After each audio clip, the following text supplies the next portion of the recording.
근데 실제로 생활이 그렇진 않잖아요. 정말로 그 날것의 그런 생활에서 느끼는 어려움들을 바로 맞는 거죠. 이렇게 얼굴에 팍. 그쵸. 저는 그 순간을 잊을 수가 없어요. 그래서 남편이 없는 동안에 사람들이 되게 많은데 저한테 핫타지를 하면서 네덜란드어를 못한다. 그러니까 네덜란드 더치 이거를 얘기하면서 한마디 했어요. You should speak Dutch. 화를 냈던 기억이 이렇게 지금도 되게 선명하게 있어요. 세상에 영원한 건 없다고 말씀드렸잖아요. 근데 그러네요. 그 터널을 계속 가다 보면 끝이 나와요. 빛도 나오고 터널 안에 갇혔다고 가만히 있으면 안 나오겠죠. 그치? 그러니까 계속 가야겠죠. 그러니까 빠꾸를 하지 말고 앞으로 나가세요. 근데 그 앞으로 나가는 거는 좀 이따가 아니고 지금이에요. 지금 해야 돼요. 안녕하세요, 여러분. 오늘 MJ 유튜브 시리즈에 나오신 분은 벨기에에서 노빠꾸 상여자의 벨기에 생존기라는 책을 쓰신 송영인 작가님이십니다. 안녕하세요. 보고 계시는 분들을 위해서 자기소개 좀 간략하게 부탁드려요. 네, 안녕하세요. 저는 송영인이고요. 두 아들을 키우는 워킹맘 그리고 글을 쓰는 작가입니다. 앤트워프에는 얼마나 거주하셨어요? 앤트워프는 지금 17년째 거주하고 있고요. 네. 아주 오래됐죠? 오래되셨네요, 고인물입니다. 진짜. 그럼 앤트워프에는 17년 전에 어떻게 오시게 된 거예요? 남편을 한국에서 우연히 만나게 돼가지고 연애를 하게 됐죠. 저희 집이 굉장한 유교 집안인데 네. 연애를 또 처음 하다 보니까 개눈이 돌았었죠. 강렬한. 그래서 네. 남편분 따라서 오신 건가요? 네, 남편 직업이 또 뮤지션이기도 하고 안정적인 직업도 있었고 제가 오는 게 낫다고 생각을 했죠. 그러셨구나. 지금 벨기에에서 하고 계시는 일은 뭐 어떻게 되세요? 지금은 이제 학술도서관에서 학생들을 도와서 그 학생들이 좀 더 연구나 공부를 잘 할 수 있도록 도와주는 역할을 하고 사서로 일을 하고 있죠. 아, 도서관 사서로 일을 하고 네. 계시는군요. 그럼 얼마나 되셨어요? 사서로 일을 한 지는 한 11년 정도가 됐고 네. 그럼 천직을 찾으신 거나 다름이 없네요. 책도 쓰시고 도서관에서 그렇죠. 일하시고. 뭐 책 속에 파묻힌 책을 많이 읽는 건 아닙니다, 여러분. 근데 그냥 책이 저는 좋아서 예, 일을 시작했고 저랑 생각보다 잘 맞는 것 같아요. 아, 그러시구나. 너무 부럽네요. 또 해외 나오셔가지고 자기랑 딱 맞는 그런 찰떡 그러니까요. 직업을 가지셨다니까. 사실 제가 이 책을 스레드에서 저는 보고 제목부터 너무 강렬하잖아요. 노빠꾸 상여자의 벨기에 생존기라니. 읽기 전부터 이거 되게 재밌겠다고 생각을 해서 읽었는데 그 첫 예감이 맞았구나 이런 생각이 들었는데 이거 아직 안 읽으신 분들을 위해서 간단하게 책 소개 좀 부탁드려요. 이제 벨기에에서 제가 17년을 살았다고 했잖아요. 그러면 17년을 사는 동안 좋은 일만 있진 않았었겠죠. 풍파도 많이 겪었고 일부는 제가 좋아하는 일을 찾기까지의 여정을 담았고 2부에는 이제 아이를 키우면서 제가 아무리 벨기에 오래됐어도 사실은 남의 나라잖아요. 네. 이제 아이를 키우면서 이제 느끼는 그런 감정들이라던가 어려움 같은 거를 유쾌하게 담았습니다. 어렵지 않고 좀 가볍다고 하기는 좀 그렇지만 무겁지 않게 맞아요. 다뤘습니다. 네네. 저도 이거 읽으면서 그러니까 무거운 주제가 될 수도 있잖아요. 그렇죠. 그럼에도 불구하고 이거를 되게 유머러스하게 쓰시는 그 부분이 저는 좋았다고 느꼈어요. 그렇게 어둡게만 쓰고 싶진 않았어요. 왜냐면 제가 좀 굉장히 웃긴 사람이거든요. 저는 남을 웃기는 걸 좀 약간 욕심이 있어요. 개그 욕심이 있으시군요. 개그 욕심이 좀 있어서 글을 쓸 때도 사실 아무나 다 읽을 수 있는 그런 재미있고 유쾌한 글이었으면 좋겠다 생각을 해서 이렇게 좀 유쾌하게 풀어내고자 노력을 했습니다. 네. 작가님 이미지랑도 되게 잘 어울리세요. 이 책 자체가. 아, 그렇습니까? 그럼 다행이고요.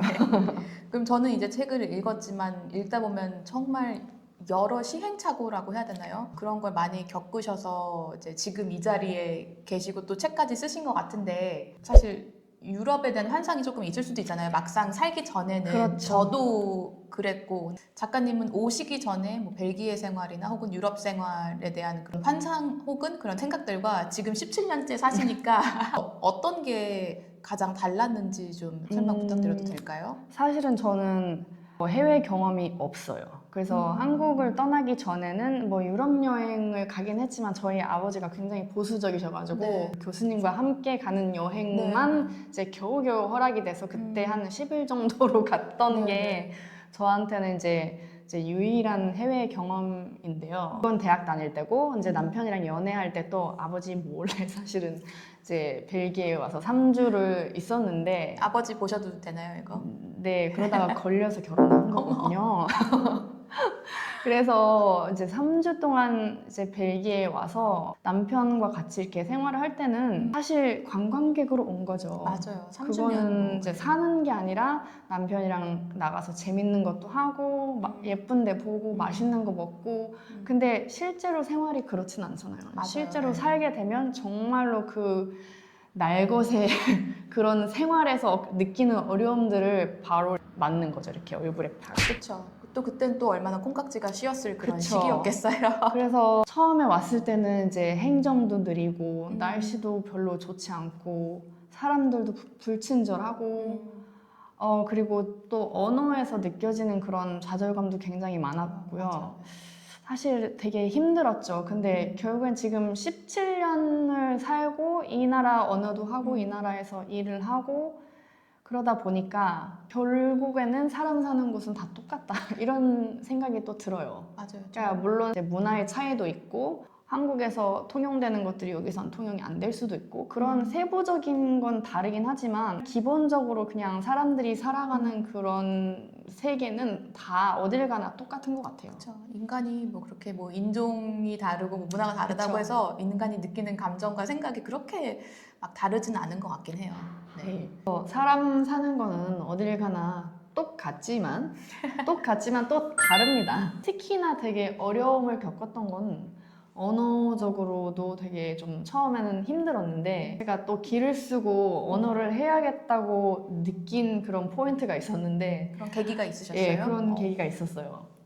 벨기에 처음 와서 이제 5일째 되는 날 외국인 관리청에 갔어요. 네. 그 당시에는 전 병아리처럼 아무것도 모르고 병원 거의 그때 정말 관광객이나 네, 그냥 마찬가지죠. 관광객이었죠 사실은. 제 차례를 기다리고 있었는데 제가 여권을 놓고 온 거예요 집에. 남편은 부랴부랴 이제 여권을 가지러 갔죠. 이제 여권을 가지러 간 사이에 제 차례가 된 거예요. 아이고. 거기에서 계셨던 분이 정말 저한테 네덜란드를 못한다고 엄청난 면박을 주시는 거예요. 근데 어떻게 5일째 됐는데 근데 그 사람은 네덜란드어를 모르죠. 잘해요? 제가 5일째 됐는지 5년이 됐는지 이제 그 사람은 사실 관심도 없고 알고 싶지도 않고 그 사람은 그냥 일을 하는 사람이니까 내가 행정처리자인데 넌 네덜란드어 못해? 왜 못해? 여기 네덜란드 쓰는 데인데 왜 못해? 아니 근데 그거 none of her business. 그쵸? 근데 이제 저는 그 순간을 잊을 수가 없어요. 그래서 남편이 없는 동안에 저한테 이렇게 소리를 치는데 저는 네덜란드를 그 당시에 아무것도 못했으니까 그냥 그 상황이 시각적으로만 지금도 제 머릿속에 이제 각인되어 있어요. 저한테 이렇게 사람들이 되게 많은데 저한테 네덜란드어를 못한다 그러니까 네덜란드, 더치 이거를 얘기하면서 한마디 했어요. You should speak Dutch. 이러고서 나머지는 다 네덜란드였는데 저한테 사태질을 하면서 화를 냈던 기억이 이렇게 지금도 되게 선명하게 있어요. 너무 무례하다. 그 무리하죠. 사람. 근데 세상을 살면서 되게 자기한테 잘해주고 친절한 사람만 만난다는 보장은 없어요. 맞아. 그런 사람도 만나는 거죠. 근데 그때 딱 들었던 생각이 뭐냐면 아, 내가 네덜란드를 안 배우고 살면 이런 상황이 또 생기겠구나. 그쵸. 그러니까 남편이 어쩔 수 없이. 없으면 나는 이런 상황을 또 이렇게 겪어야겠구나. 그러면서 어찌 보면 그 무례했던 그분이 제 인생의 은인이기도 하죠. 왜냐면 그 분을 계기로 아 진짜 열심히 해서 네덜란드를 꼭 잘해야겠다 이 생각이 들었으니까요.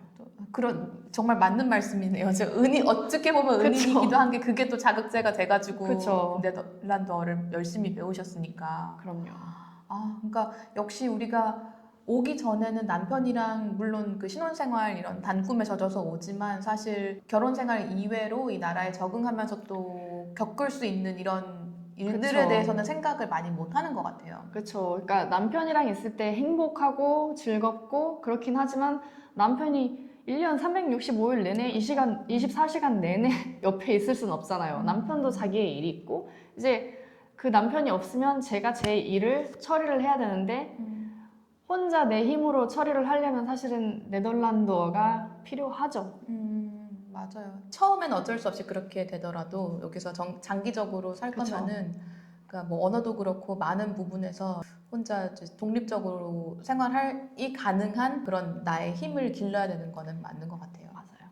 저도 국제 결혼으로 네덜란드에 와가지고 30살에 석사를 하고 커리어 체인지를 한번 했거든요. 네. 그래서 더 특히 작가님이 걸어온 그런 여정이라고 해야 되나? 그런 걸 읽으면서 많이 공감이 됐는데 국제 결혼으로 왔더라도 뭐 내 인생을 사세요 이렇게 직접적으로 이야기는 하고 계시진 않지만 그래도 작가님 스토리를 보면 누군가의 아내나 혹은 누군가의 엄마로서만 사는 것보다는 내 이름으로 사는 그거를 되게 중요시한다고 저는 느꼈거든요. 맞아요. 대부분의 사람들이 그렇게 생각을 하듯이 자기가 꿈꾸는 자기의 모습이 있을 거 아니에요. 그렇죠. 네. 한국에서 벨기에로 이주를 해서 장소가 바뀌었다 뿐이지 제 꿈이 바뀐 건 아니잖아요. 저도 멋있는 삶을 살고 싶다. 그러니까 언어도 잘하고 그리고 여기에 벨기에 사는 그 사람들하고도 잘 교류하면서 내 일을 찾고 싶다. 이런 생각은 항상 늘 있었던 것 같아요. 그래서 저는 그거를 되게 중요하게 생각했고 그리고 저는 경제적인 부분도 굉장히 중요하다고 생각하거든요. 그쵸. 무시할 수 없어요 그거. 네. 예. 뭐 물론 뭐 남편분이 부자일 수도 있고 그러면 내 또 이제 부모가 부자일 수도 문제가 있고 덜 할 수도 그렇지만 있어요. 근데 저희 남편은 부자가 아니기 때문에 저도 마찬가지입니다. 커리어적인 측면에서 저는 인생의 인생의 주체가 되는 게 중요하다고 생각하고 네. 이민을 왔다고 해서 자기 꿈을 접지 않았으면 좋겠다는 생각이 많이 들었고요.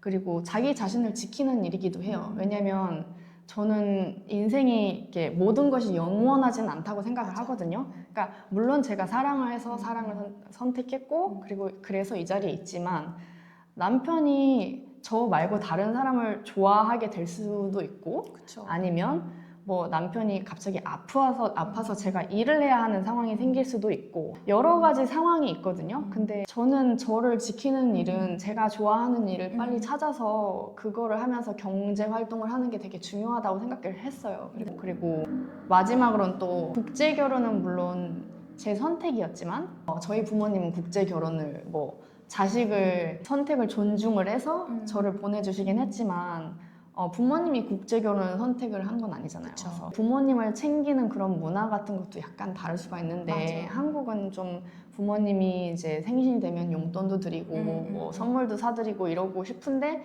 제가 경제력이 없으면 그게 맞아요. 사실 좀 어떻게 보면 벨기에선 하지 않는데 그쵸. 여기선 하다 보니까 그거에서 또 문제가 생길 수도 있고 눈치를 보지 않고 그냥 제가 제 돈으로 부모님을 이렇게 챙기는 것도 저는 되게 중요하다고 생각을 했어요. 네. 그러니까 자식된 도리를 맞아요. 또 하고 싶었어요. 맞아요. 저희 남편은 폴란드 사람이긴 하지만 폴란드도 뭐 생신이나 뭐 어머니날, 아버지날 이런 때 선물은 드려도 돈을 선물로 주는 그쵸. 거를 잘 이해를 못해요. 저희 되게 남편도. 상징적인 선물을 주지 예, 않나요? 예. 꽃 같은 거 아니면 뭐 맞아요. 책 같은 거. 근데 한국에서 사실 그렇지 않잖아요. 꽃만 주면은 후레자식이죠. 그니까요.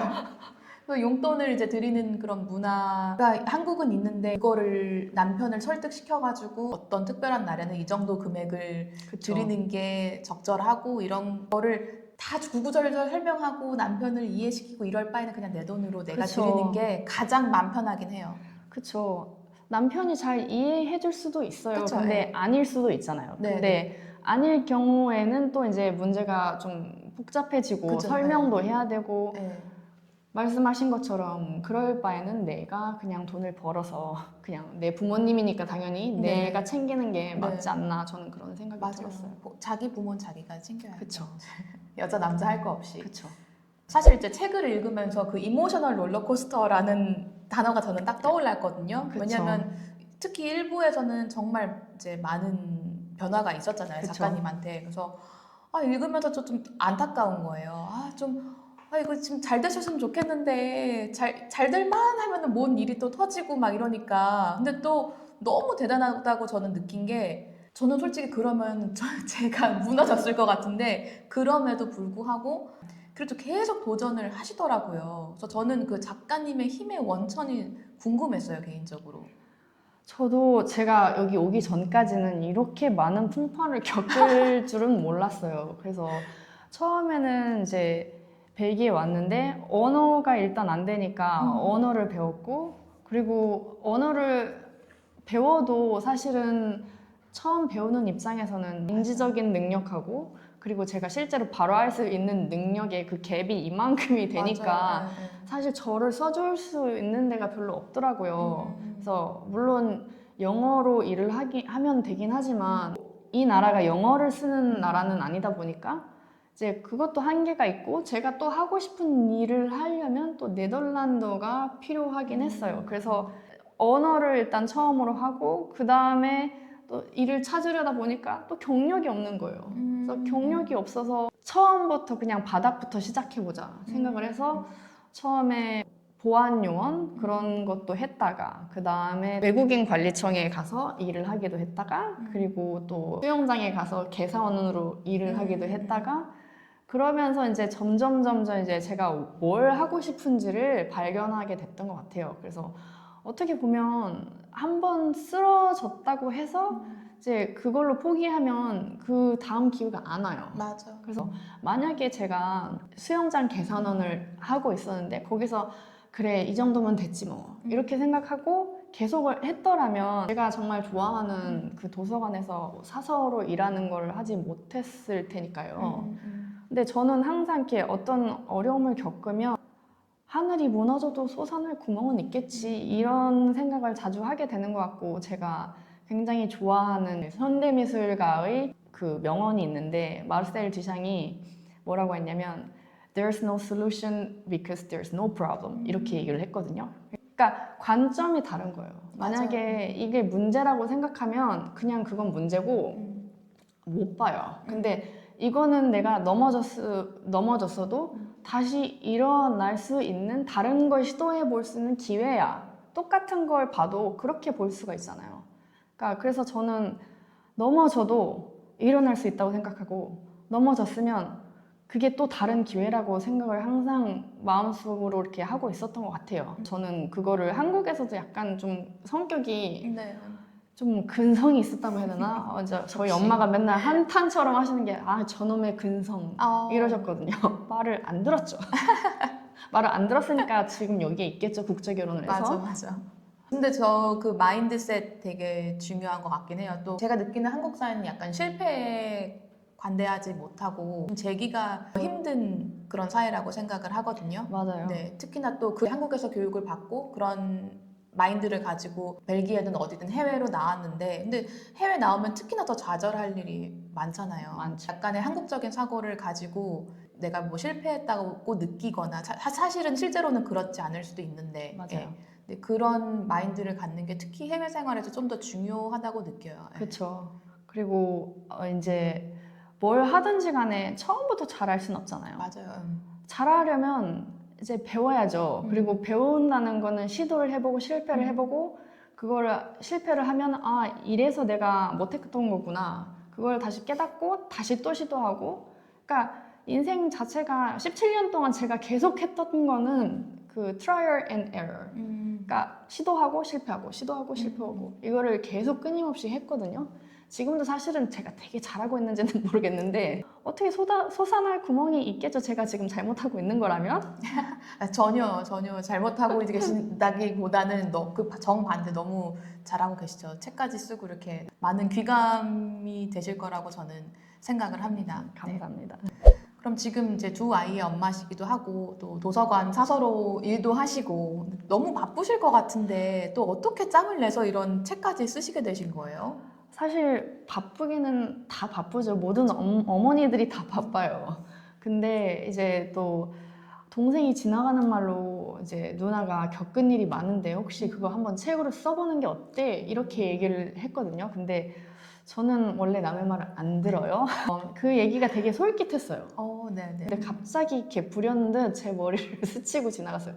나중에 내가 치매에 걸려서 여기 있는데 내가 어떻게 살아왔는지 하나도 기억을 못하면 어떡하지? 이 생각이 거기까지 미친 거예요. 그래서 아 그래 동생 말대로 그러면 한번 내가 살아왔던 길을 한번 이렇게 글로 써봐야겠다. 그러면 이제 나중에 혹시 제가 기억 못하면 이제 아들이 그거를 프린트해 와서 읽어줄 수도 있고 좀 이상한 그 흐름 같긴 하지만 저는 사실 치매 대비용으로 본인 기록용으로. 예, 본인 네. 기록용으로 글쓰기 플랫폼 브런치라는 곳에서 쓰게 됐는데 생각보다 또 반응이 좋으시더라고요. 그리고 제가 글을 쓰는 스타일이 좀 가볍게 이제 너무 심각하지 않게 웃기게 남 웃기는데 되게 목숨 걸은 사람이라서 그런 거를 또 되게 재밌게 봐주셨어요. 그래서 반응이 굉장히 좋았고 그러다 보니까 출판사에서 연락이 왔어요. 재능을 딱 같이 알아보셨네요. 작업을 해보지 않겠냐고. 그래서 예, 감사하죠.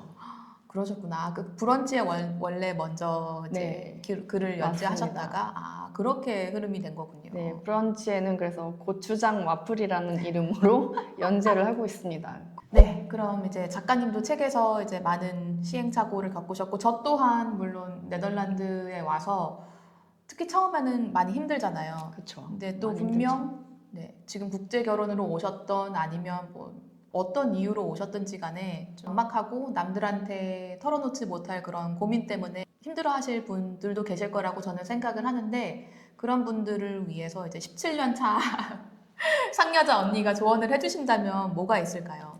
사실은 그 힘든 과정이 되게 길게 갈 수도 짧게 갈 수도 있고 그 당시에는 정말로 그 터널 안에 갇힌 것처럼 이 터널이 정말 영원히 지속될 것 같은 그런 느낌이 맞아요. 들더라고요. 저는 이게 또 제가 아까 말씀드린 것처럼 세상에 영원한 건 없다고 말씀드렸잖아요. 근데 그렇네요. 그 터널을 계속 가다 보면 끝이 나와요. 빛도 나오고 터널 안에 갇혔다고 가만히 있으면 안 나오겠죠. 그치? 쭉 가야 그러니까 되니까. 계속 가야겠죠. 그러니까 빠꾸를 하지 말고 앞으로 나가세요. 근데 그 앞으로 나가는 거는 좀 이따가 아니고 지금이에요. 지금 해야 돼요. 왜냐면 내가 나중에 좀 이따 해야지, 내가 여건이 되면 해야지 라고 생각하면 그 완벽하게 자기 그 생각하는 여건은 안 와요. 맞아요. 그러니까 지금 힘들어요. 애도 봐야 되고 뭐도 해야 되고 공부도 해야 되고 나 돈이 없어. 근데 어떻게든 이제 방법이 있어요. 또. 그 방법을 어떻게 할 것인가. 그러니까 내가 힘들다에 집중을 하면 안 되고 이거를 어떻게 해결할 것인가를 집중을 하셔야 될 것 같아요. 책에서도 말씀하셨지만 굉장히 솔루션 오리엔티드 된 그런 마인드가 저는 좋다고 느껴요. 예. 저는 솔루션이 되게 중요합니다. 맞아요. 그 죽이 되든 밥이 됐든 앞으로 나가잖아요. 솔루션이 있어야지. 저는 그래서 평소에 이제 제가 별로 안 좋아하는 거는 이제 불평불만하는 걸 별로 안 좋아해요.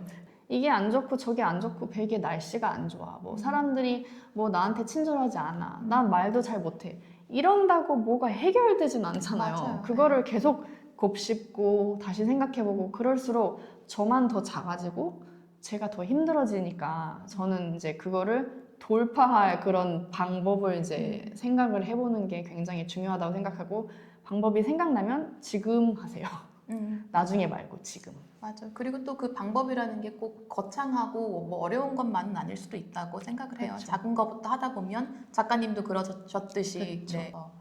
좋은 말씀 감사합니다. 역시 노빠꾸 상여자 같은 그런 좋은 조언이셨네요.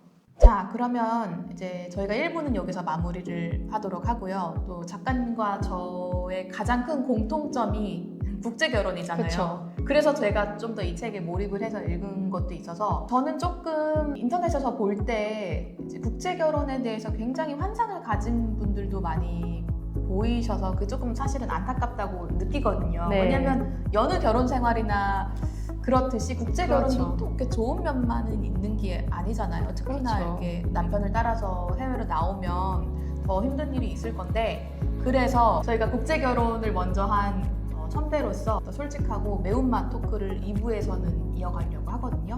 그러니까 꼭 2부도 많은 관심 부탁드립니다.